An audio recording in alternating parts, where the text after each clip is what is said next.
Good morning, ladies and gentlemen. So, we did all the wiring yesterday, and we've got another line right there. So we're trying to wring everything out to make sure that everything's good and we're not getting a reading off of it. So we're chasing all the wires, chasing the connections. We know our connection is good here because it's brand new.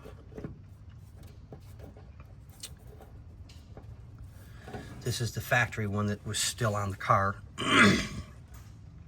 So we're going to clean everything out, make sure that it's good.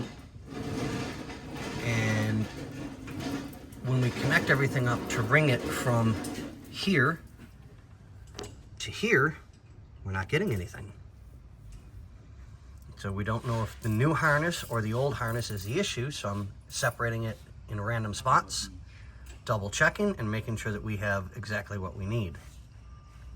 Or figure out what we don't need, or do need for that matter. I'm not quite sure which at this particular point. It's too early in the morning for me to think anymore. You don't think.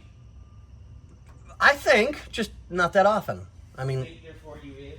look where I work. Oh yeah. Have you met my boss? That guy's a dick. Right? I think his employees tell him that randomly, just to make sure that he realizes what's going on in life. But, okay, back to reality. So we'll do a little bit more checking and see what's going on. I don't think we're going to have to replace a harness, but if we do, we have to go get another harness. It is what it is. So, but all right, ladies and gentlemen, we'll get back to you on the next one.